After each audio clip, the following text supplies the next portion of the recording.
It's JJ DiGeronimo, the president of Purposeful Women and Tech Savvy Women. And today we have another wonderful, spectacular woman on a mission, Renae Owens. So let's talk a little bit about your business. Absolutely. So my consulting firm is really named after me, Renae Owens Consulting LLC. And I have something that's called the Global Perspective Synergy. And basically, I take all of my global travels and my global knowledge and help organizations become more efficient and impactful. And I do that in a variety of ways. Namely, I do workshops, I do keynote addresses, but I also do a lot of strategy work. So kind of really getting under the hood, if you will, of an organization and helping them figure out what their problems are and obviously bringing solutions. So I'm excited. I'm excited about doing it. What really gave you the guts to jump into this? Because a lot of women, starting your own consulting is a huge endeavor. So what really gave you the momentum to jump into this?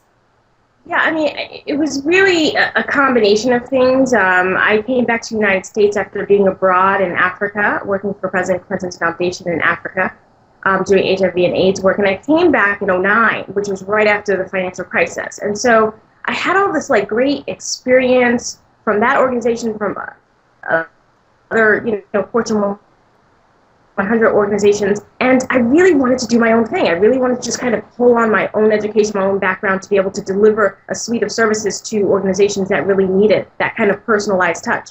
So I just took the plunge in '09, and it's been an uphill climb that I'm still climbing, but it's worth the climb. I mean, it's so rewarding to see kind of the fruits of your labor. But that's really what, made me decide to come, to start my own business, was really the circumstances and coming back to the country and kind of really being on fire and on a mission, so to speak. So. Oh, I love it. I love it. So what, when you talk about the climb, which I think is really some of the, the best learning experiences, what are some of the obstacles you've had to overcome? Yeah. So right now I'm based in Dubai, the Middle East. And so, obviously I'm a woman, I'm an American, I'm a Westerner.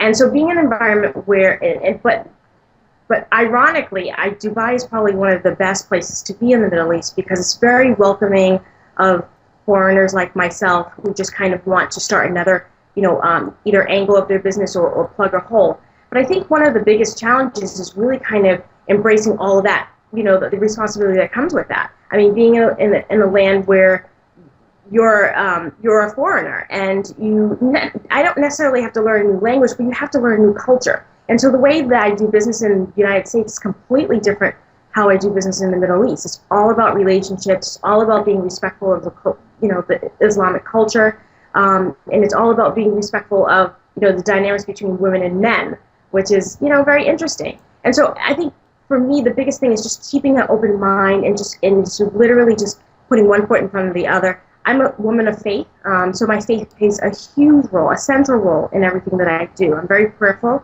A Christian, and so that really kind of guides everything that I do. But it's really about perseverance, quite honestly. You really have to know that you have something to offer the world, and you have to go after it no matter what. So yeah, it's tough, but I love it. And why are you in Dubai? So I actually went there to. There was this opportunity that I actually got headhunted for, and the opportunity ended up, kind of weaning out really quickly.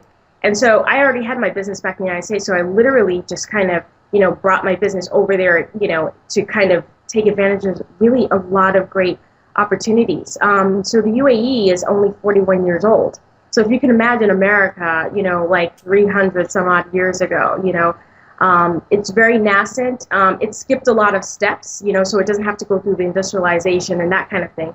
But there's still lots of gaps in terms of leadership development. There aren't really systems for that. There aren't really systems for really operationalizing a lot of things in the government.